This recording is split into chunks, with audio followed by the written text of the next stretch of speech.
নমস্কার, কেমন আছেন সবাই? আশা করছি যে যেখানেই আছেন ভালো আছেন, সুস্থ আছেন। আমি অনিশার আরও একটি নতুন ব্লগে আপনাদের স্বাগত জানাই। আজ কিন্তু বারটা ছিল শুক্রবার, আর কিন্তু ঘুম থেকে উঠে ঠিক কটায় উঠেছি টাইম আমি দেখিনি, তবে অনেকটা সকালেই ঘুম থেকে উঠেছিলাম।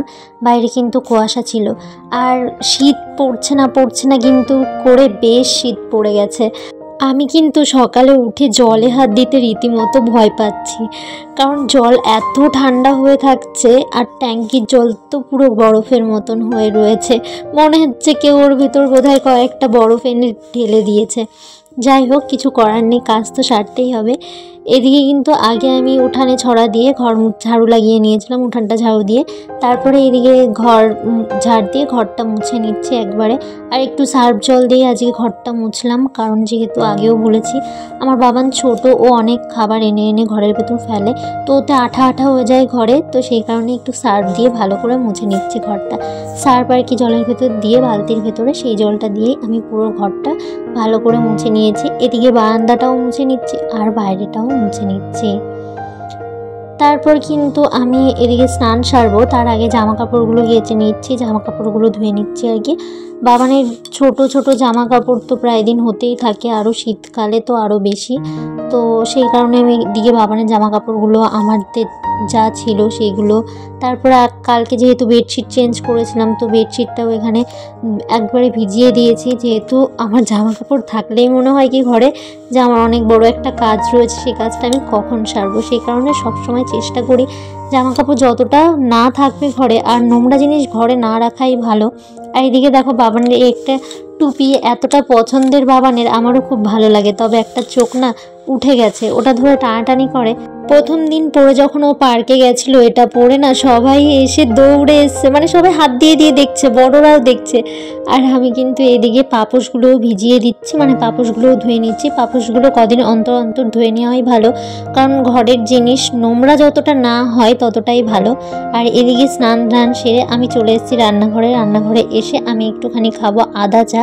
যেহেতু প্রচণ্ড জাঁকিয়ে শীত পড়েছে বলতে গেলে, সেই কারণে একটু আদা থেতো করে আদা দিয়ে দিলাম, তার ভিতরে একটু মধু দিয়ে দিয়েছিলাম আগেই, আর তারপর চিনি দিয়ে চা পাতা দিয়ে দিলাম। তারপরে কিন্তু একটু বেশি করেই আমি চাটা করেছি, পুরো 1 কাপ ভরে আমি চাটা করেছি। আর আমি না চা খাই না, খেতাম না আর কি, এখন যেন এমন অভ্যাস হয়ে গেছে চা ছাড়া আর কিছু ভালোই লাগছে না। তারপর 1 বাটি মুড়ি নিয়ে চাটা শেষ করেছিলাম, বাবানকেও খাইয়ে নিয়েছিলাম ডিম সিদ্ধ, ছাদে গিয়ে আর কি খাইয়েছিলাম রোদ্রে বসে। তারপর এসে ঘরের কাজগুলো করছি, এদিকে জানলাটা খুলে নিয়েছি। আর বাবান যেহেতু অনেকটা আগেই উঠে গেছে, মানে আমার কাজ সারতে সারতে আমার কাজ হয়ে গেছিলো, তারপরে অবশ্য উঠেছিল, আমার চা খাওয়া হয়েছিল না, তার আগেই ও উঠে পড়েছিল, চাটা বানিয়েছি এর মধ্যে ও উঠেছে। তারপর ওকে তুলে নিয়ে ডিম সিদ্ধ বসিয়ে দিয়েছিলাম, ডিমটা খাইয়ে নিয়েছি, আমি চা মুড়িটা শেষ করেছি। তারপরে কিন্তু ঘরে এসে ঘরের কাজগুলো সারছি, ওইদিকে যেতে হবে রান্নার দিকে, আরও তো কাজ আছে খুঁটিকাটি, সেগুলোও করতে হবে। তো এইদিকে আমি বেডশিটটা ভালো করে টেনে গুছিয়ে দিচ্ছি, আগে ব্ল্যাঙ্কেটগুলো গুছিয়ে নিলাম। আর যেহেতু প্রচণ্ড পরিমাণে ঠান্ডা পড়েছে, সেই কারণে কিন্তু এখন ব্ল্যাঙ্কেট সব কিছুই লাগছে। তবে ঠান্ডা প্রচণ্ড না পড়লেও বাবানের পাপার প্রচুর ঠান্ডা, ওর কিন্তু ব্ল্যাঙ্কেট অল টাইম লাগে। তো এখানে হচ্ছে আমি আগে চাল ধুয়ে চালটা দিয়ে দিয়েছিলাম হাঁড়িতে। আর আজ করব একটু শিঙি মাছের ঝোল বা জিওল মাছ, ওই যে আগের দিন নেওয়া হয়েছিল, দুটো বালতির ভেতর ছিল, সেই দুটোই নিয়ে নিয়েছি। এখানে একটু লবণ মাখিয়ে নিলাম, লবণ মাখিয়ে নিয়ে ওরা মানে এই লবণ না মাখিয়ে নিলে না কাটা যাবে না, সে কারণে লবণ মাখিয়ে কেটে নিয়েছিলাম। আর এইদিকে একটা ফুলকপি নিয়ে নিয়েছি, আজকে করব একেবারে নর্মাল, মানে একটা সিম্পল তরকারি করব। কি করব বুঝতে পারছিলাম না, এই হচ্ছে রান্না করতে গেলে বড় একটা প্রবলেম আমার, যে আমি দোকানে গিয়ে মানে সবজির কাছে গিয়ে কিছুক্ষণ দাঁড়িয়ে থেকে ভাবি কি রান্না করব, কোনটা করলে ভালো হবে, বুঝতে পারি না। তো সেই মতনই আজকে ভেবেছি একেবারে সিম্পল একটা তরকারি করব। তো সেই কারণে ফুলকপি, গাজর আর কি শীতের যে সমস্ত সবজি দিয়ে আর কি করা যায়, সিম, আলু এইসব দিয়ে একটুখানি মাছ দিয়ে, ওই যে জিওল মাছগুলো কেটে নিয়েছি সেগুলো দিয়ে একেবারে নর্মাল একটা তরকারি করব। এদিকে গাজরও কেটে নিচ্ছি, দুটো গাজরও দিয়ে দেবো, বাবানও খাবে। আর গাজর তো বাবান খাক বা বড়রা খাক, প্রচণ্ড ভিটামিন বা গাজরে, তো সেই কারণে গাজর দিয়ে দিয়েছি। আর এখানে কয়েকটা সিম আমি ছুলে কেটে নিচ্ছি, সিমের এই শীষগুলো ফেলে নিয়েছি আগে, আর সিমের এই শীষগুলো কিন্তু ফেলে নেওয়া প্রয়োজন। তারপর আমি একটা বেগুনও কেটে নিচ্ছি, যেহেতু এরকম পাঁচমিশালি টাইপের তরকারি, এর ভিতরে বেগুন না দিলে খুব একটা ভালো লাগবে না, সেই কারণে একটা বেগুন নিয়ে এসেছিলাম। বেগুন নিয়ে এসে তরকারির ভিতর দিয়ে দিচ্ছি। আর তোমরা জানো বেগুন ভাজা খেতে আমার ভালো লাগে, তবে তরকারির ভিতর খুব একটা ভালো লাগে না আমার, কিন্তু কিছু করার নেই, তরকারিটা স্বাদ আনতে গেলে কিন্তু করতেই হবে। আর এদিকে অনেক রকমের সবজি দিয়ে কিন্তু আমি আজ এই সবজিটা করেছিলাম। দেন আমি এদিকে একটা মূলো ছুলে নিয়েছি, মূলোটাও কিন্তু আমি সবজির ভিতর দিয়েছি। আর সবজির ভিতর অনেক রকম সবজি আজকে দিয়েছিলাম, ওলকপি আরও কিছু ছিল। তো একেবারেই সিম্পল তরকারি করেছিলাম, একেবারেই মন ছিল না আজকে রান্নার, কারণ রান্না করতে গেলে যদি ভালো কিছু না থাকে ভালোই লাগে না। যেহেতু আজকে মাছও আনেনি বাবানের পাপা, আর একটু বিরক্তিও লাগছিল যে কেন মাছ আনেনি। মাছ হলে পরে মানে আমার রান্না করতে এতটাই ভালো লাগে না, আমি মনে হয় কোনটা থেকে কোনটা রান্না করব, অনেক রকমের রান্না করব, বেশ সবাই খাবে, আমার প্রশংসা করবে, এতটাই ভালোবাসি আমি রান্না করতে। আর আমি কিন্তু এদিকে ফুলকপি কেটে নিচ্ছি, ফুলকপি ভাজা করব। ভাবলাম ফুলকপি আলু দিয়ে ভাজা খাওয়া হয়, শুধু ফুলকপি ভাজাটা খাওয়া হয় না, সেই কারণে কিন্তু ফুলকপি ভাজাটা করছি। আর ফুলকপি আলু দিয়ে ভাজলে পরে একরকম মানে ফ্লেভারটা একরকম আসে, আর এখানে কিন্তু শুধু ফুলকপি ভাজলে তার টেস্টটা অন্যরকম হয়, সেই কারণে শুধু ফুলকপি আজকে ভাজবো। তো সেটাই আমি এখানে কেটে নিয়েছি। আর সবজিগুলো কিন্তু আমি বেসিনের ভেতরেই ভালো করে ধুয়ে পরিষ্কার করে নিচ্ছি। কি জানো তো, তুমি যদি ভালোবেসে কাজ করো না, তাহলে দেখবে তোমার কষ্ট হবে না, বা সেই কাজের প্রতি তোমার অভক্তিও আসবে না। কিন্তু যদি তুমি ভালোবেসে বা মন থেকে সেই কাজটা না করো না, তোমার কিন্তু কাজের প্রতি একটা তিক্ত ভাব বা তিক্ততা, বা তোমার ভালো লাগছে না, ইস আমাকে এই কাজটা কেন করতে দিয়েছে, এরকম একটা ভাব আসবে। তবে কাজকে যদি ভালোবেসে করা যায়, সেই কাজটাকে কাজ বলে মনে হয় না। সেই রকম পরিস্থিতি আজ আমার হয়েছিল, কারণ আমি রান্না করতে একেবারেই পছন্দ মানে ভালো লাগছিল না আমার রান্না করতে, তারপরেও রান্না করছিলাম, কারণ ভালো কিছু ছিল না যেহেতু মাছ টাছ।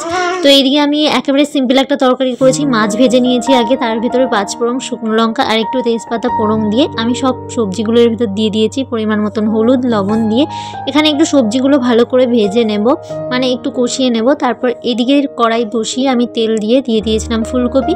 আর মূলত আমি এই কড়াইটাতেই ভাজাভাজির কাজগুলো করি, আমার এই কড়াইটা ভাজার জন্য বেশ পছন্দ বা খুব ভালো লাগে, ছোট্ট একটা কড়াই, আর ছোট ছোট জিনিস না আমার খুব পছন্দের। আর এদিকে সবজিটা কষে আসলে আমি এখানে ফুটিয়ে নিয়েছিলাম জল ইলেকট্রিক কেটেলের ভেতর, সেই জলটা আমি এখানে দিয়ে দিয়েছি। জলটা দিয়ে আমি কিছুক্ষণ এই যে টমেটো দিয়ে আমি কিছুক্ষণ ঢাকা দিয়ে তারপর কিছুটা ধনেপাতা দিয়ে আমি নামিয়ে নিয়েছিলাম সবজিটা। জানো তো এই সবজিটা একেবারে সিম্পল হলেও সবজিটা খেতে কিন্তু দারুণ লাগে, সেই কারণেই কম সময়ের মধ্যে এই সবজিটা আমি বানিয়েছিলাম, তবে ভালোই লেগেছিল খেতে। দেন আমি এদিকে রান্নার পর যে বাসনগুলো হয়েছিল সমস্ত বাসন ধুয়ে একবারে আমি গুছিয়ে রাখছি। আর এখানে বাসনটা আমি এই নিচটাতেই রাখি এখন আপাতত। গুড ইভিনিং, একেবারে সন্ধ্যার পর দেখা, তারপর তার মধ্যে আর কোনো ভিডিও শ্যুট করিনি। এদিকে আমি করব একটু কড়াইশুঁটির কচুরি আর একটু ক্যারটের কচুরি, মানে গাজরের কচুরি, সেটাই আমি সিদ্ধ বসিয়ে দিয়েছি। আর নিজের জন্য 1 কাপ আদা চা করে নিয়েছি, যেহেতু সন্ধ্যাবেলার আগে মানে বিকালবেলা একটু শুয়েছিলাম, মাথাটা বেশ ধরেছিল, তাই ভাবলাম একটু আদা চা করে আমি খাই, শরীরটা অনেকটা ফ্রেশ হবে। তো আদা চাটা খাচ্ছিলাম, আর যা প্রচণ্ড পরিমাণে ঠান্ডা পড়েছে তাতে যে কী শান্তি পেয়েছিলাম বলে বোঝাতে পারবো না। আর এদিকে আমি কড়াইশুঁটিটা নামিয়ে একটু মাখিয়ে নিয়েছিলাম, মাখিয়ে নেওয়ার পর মানে পুরোটা হাত দিয়ে চটকে নিয়েছিলাম। নেওয়ার পর আমি এখানে ময়দা দিয়ে দিয়েছি আর কিছুটা লবণ দিয়ে দিয়েছি, আর সঙ্গে কিন্তু একটু চিনিও দিয়েছিলাম, সেটা স্কিপ করে গেছে। আর এখানে একটু জল দিয়ে ভালো করে মাখিয়ে নিয়েছি। ভেবেছিলাম কালারটা বোধহয় খুব দারুণ আসবে, তবে খুব একটা কালার আসেনি, তবে যতটুকু এসেছে ততটুকুই ভালো। আর এদিকে গাজরটাও চটকে নিয়েছি, চটকে নিয়ে কিন্তু এখানে ময়দা দিয়ে একটু পরিমাণ মতন লবণ চিনি দিয়ে এটাকেও সেম প্রসেসে আমি এখানে মাখিয়ে নিচ্ছি। আর তারপর কিন্তু এই যে আমি তেল নিয়ে এসেছি দোকানে গিয়ে বাবানের পাপাকে বললাম যে একটু কচুরি করবো, বললো নিয়ে যাও যা লাগবে। নিয়ে এসেছি, নিয়ে আসার পর এখানে কিন্তু আমি এই যে যেই মাখিয়ে রেখেছিলাম ময়দাগুলো তার ভিতর একটুখানি তেল দিয়েও মাখিয়ে নিলাম। আর এখানে কড়াইতে বসিয়ে দিয়েছি তেল, কড়াইয়ের তেলটা গরম হতে আর এদিকে লেচি করে নিয়েছিলাম আমি সমস্তটার, আর এদিকে বেলে নিচ্ছি আমি লুচি বা কচুরি। তবে খেতে ভেবেছিলাম খুব একটা ভালো হবে না, আমি প্রথমবার এরকমভাবে ট্রাই করেছি যে কি ভালো লেগেছে, মানে কয়েকজন খেয়েছে আমাদের দোকানে, যেহেতু আরও 2জন ছিল তাদেরকে দিয়েছি, মানে আমার দেওর হয় আর কি, ওরা দোকানে আসে, ওদেরকে দিয়েছি। তো ওরা খাওয়ার পর বলছে দারুণ হয়েছে বৌদি, খুব ভালো লেগেছে। আর আমি তো আগেই বললাম যে আমি রান্না করে লোককে খাওয়াতে খুব ভালোবাসি, আর তারা যে আমার মিষ্টি মিষ্টি প্রশংসা করবে এতে আরও ভালোবাসি, আরও কিন্তু আমার রান্নার আগ্রহটা বেড়ে যায়। আর এদিকে আমি কচুরিগুলো করে পাশের গামলাতে তুলে রাখছিলাম।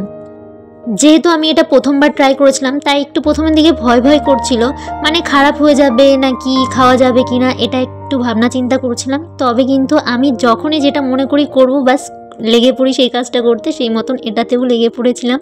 তবে খুব একটা খারাপ হয়নি, ভালোই লেগেছে, সবাই বলেছে খুব ভালো হয়েছে।